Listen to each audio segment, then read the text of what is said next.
Right now, most gardeners are wasting money on fertilizer and don't even realize it's not working at all. Same bag, same plants. One works like magic, the other does absolutely nothing and just washes away or disappears into thin air. Sound familiar? If you've ever fed your strawberries, berry bushes, or garlic too early and wondered why nothing happened, you're not alone. I made that exact mistake for years, but today I'm fixing it for you. Stick with me, because by the end of this video, you'll know exactly what to spread while the ground is still chilly below 50 degrees Fahrenheit and what to save until the soil warms up. This one simple timing trick can turn your garden from okay to exploding with growth. Imagine this. It's early spring, the snow has barely melted, your strawberry plants are just waking up, tulips are pushing through the cold dirt, and your overwintered garlic and onions are ready for a boost. But the soil bacteria that turn some fertilizers into plant food are still fast asleep. That's the hidden problem nobody talks about. Some fertilizers dissolve instantly and feed your plants right away, even in cold ground. Others sit there useless until the microbes wake up. Use the wrong one now, and you're basically throwing money on the ground. Here's what really matters. Most gardeners go wrong right at the start. They grab whatever fertilizer is handy and spread it too early. Don't miss this part, because getting the cold versus warm timing right can easily boost your harvest by 20 to 30% or more. I've seen it season after season in my own garden. Let's break it down. First, the cold soil fertilizers. These work right after snowmelt, when soil is still below 50 degrees Fahrenheit.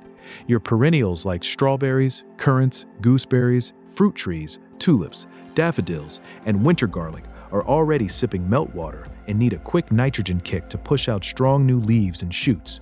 Number 1 is ammonium nitrate, a common garden fertilizer that's been used safely for decades to give plants fast nitrogen. This stuff gets absorbed almost immediately, even when the soil is chilly. It supercharges leafy growth after winter. The only caution is that it can slightly acidify the soil, so go easy if your ground is already acidic. For most beds, use about 2 to 4 tablespoons per 10 square feet, scattered lightly around the base of plants and gently raked in or watered down. My strawberries and currant bushes always respond with thicker, greener growth when I hit them with this early. You'll see results fast. Next is calcium nitrate. This is one of the most reliable choices for cold soil, especially if you grow stone fruits like cherries, plums, or apricots, or if your soil leans acidic. It delivers quick nitrogen without making the ground more sour.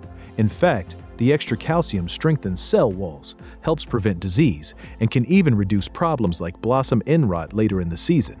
Follow your package rate, but is generally forgiving and effective right after the snow disappears. Your raspberries, blackberries, and early flowers will push out stronger stems and look noticeably happier. Here's the key detail. This one gives very fast results. If you want an all-in-one option, reach for a balanced NPK fertilizer. These give nitrogen, phosphorus, and potassium in roughly equal parts so your plants get complete early nutrition without waiting for warmth. Spread it on the surface and lightly work it into the top inch of soil. I aim for roughly 3 to 4 tablespoons per 10 square feet on my berry patches and overwintered vegetable beds. It wakes up the roots nicely without overwhelming the still sleeping soil life. Most gardeners overlook this simple, balanced approach. Don't forget the organics. Spread a good thick layer of well-rotted compost or aged manure, about 1 to 2 inches as a top dressing. It won't act like an instant hit in cold ground, but it builds amazing soil structure, holds moisture, and slowly releases nutrients as things warm. Think of it as investing in your garden's future. I always mulch my fruit trees and perennial beds with a thick layer now. It keeps weeds down and feeds the earthworms that will do the heavy lifting later. Quick warning, never spread anything on truly frozen or icy ground. The nutrients won't soak in and can just float away with runoff. Wait until the soil is moist and workable. For bigger trees and shrubs, try my favorite trick. Dig small nutrient wells. Make holes or trenches about 12 to 16 inches deep around the outer edge of the canopy. Drop in the fertilizer and water it deep. This gets the food straight to the active roots instead of wasting it on the surface. This makes a big difference. This is the mistake I made for years. I used to throw everything on too early and wonder why my plants stayed small. Don't let that happen to you. Now let's talk about when the soil warms above 50 degrees Fahrenheit. You know that sweet spot. Dandelions and nettles are exploding, the ground feels soft and crumbly, and your plants are suddenly growing inches every day. The soil microbes are wide awake now, so you can use the fertilizers that need a little bacterial help to unlock their power. First is Urea, also called Carbamide. This is a high-powered nitrogen source that really drives lush green growth and bigger leaves. But here's the catch most people miss. Urea needs warmth to convert into a form plants can actually use. Apply it too early, and a big chunk can simply evaporate, so wait until the soil is nicely warm. Then use about 1 to 2 tablespoons per 10 square feet, and be sure to rake or hoe it lightly into the soil. I hit my berry bushes and young fruit trees with this, once the leaves are unfolding and the growth is really taking off. The difference is dramatic. You'll see results fast. For strong roots, better flowering, and heavy fruit set, bring in superphosphorus. Phosphorus is the key nutrient here, and it doesn't move far in soil, so you need to work it in. Aim for about 3 tablespoons per 10 square feet. You can actually scatter it on the surface if slugs or snails are a problem, because it seems to discourage them a bit.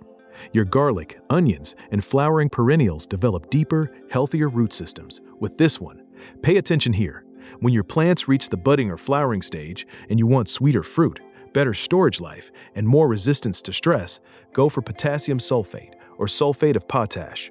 Sometimes I switch to a potassium-magnesium blend if the soil needs extra magnesium too. This potassium boost helps plants handle dry spells, cold snaps, or heavy crops later. Use about 2 tablespoons per 10 square feet when growth is active. This is extremely reliable on apple and pear trees right around bud swell or early bloom. The fruits come out plumper, sweeter, and last longer in storage. Wood ash is another winner once things warm. If you burn wood, save that ash. It supplies potassium, calcium, and trace minerals while gently raising pH on acidic soils. Lightly sprinkle about 1 cup per 10 square feet, but remember this important rule. Never mix it directly with nitrogen fertilizers. Give them several days apart, because in an alkaline environment, nitrogen can lock up or volatilize, and you lose everything. I scatter ash around vegetable beds and berry rows separately from the other feeds. Most gardeners overlook this key timing. And let's talk about those fantastic homemade liquids. Weed teas, or diluted poultry manure, are natural powerhouses full of nitrogen and micronutrients. For bird manure, dilute it 1 part to 15 parts water. For nettle or mixed weed infusion, 1 part tea to 5 parts water. Brew them properly first, then use as a soil soak or light foliar spray on mild days. I've tested this for years. It works. It turns backyard waste into free liquid gold for your garden. Here's what really matters. Most people go wrong again. They ignore the actual temperature and just follow the calendar. Or they overdo the amounts thinking more is better. Too much fertilizer burns roots, creates weak floppy growth that attracts pests or even harms the environment. Always stick close to the rates, water everything in well, and space different types a few days apart. This can change everything. On poor exhausted soils, where the same crop has been grown for years without much organic matter or minerals, combine both worlds. Lay down compost first, then follow with the right mineral boost. That synergy improves structure while delivering quick nutrition. On naturally fertile ground that was resting or covered in rotting weeds, you might need less. Watch your plants. Small, pale leaves scream for nitrogen. Weak roots or poor flowering point to phosphorus needs. Yellow edges or stress can mean potassium is low. Fertilizers that shine in cold soil also work great once it's warm, so you have flexibility. Start mostly with nitrogen early on to push those fresh shoots. Then layer in phosphorus and potassium for roots, flowers, and fruit as the season progresses. Let me share what happened in my garden last year. I hit the strawberries with ammonium nitrate right after snowmelt while the ground was still cold. By June, those beds were loaded with runners, and the berries were twice the size of the previous season. My garlic got the phosphorus treatment once the soil warmed, and the bulbs ended up massive and flavorful. The fruit trees that got the deep nutrient wells produced heavier crops with almost no disease. It's all connected. Getting the soil temperature right is like giving your entire garden a secret head start. So there you have it, your complete no-guesswork guide to spring fertilizing. Cold soil gets the fast-acting nitrogen options like ammonium nitrate, calcium nitrate, or balanced NPK, plus a nice organic layer for the long game. Once the ground warms above 50 degrees Fahrenheit, unlock urea, superphosphate, potassium sulfate, wood ash, and those homemade teas. Avoid the common mistakes. Use the right measurements in everyday kitchen spoons and cups, and watch your garden take off. If this video saved you from wasting fertilizer this spring or gave you that confident boost for your garden, Do me a huge favor. Smash that like button right now. Share it with your gardening buddy who is probably making the same cold soil mistake, and hit subscribe so you never miss future videos packed with practical tips on everything from homemade fertilizers to season-long care for vegetables, berries, and flowers. Drop a comment below. Tell me, is your soil still cold or already warming up? What are you planning to feed first this year? I read every single comment and love chatting with fellow gardeners just like you. Thanks so much for watching. Happy planting, keep those hands dirty, and I'll see you in the next one. Take care out there.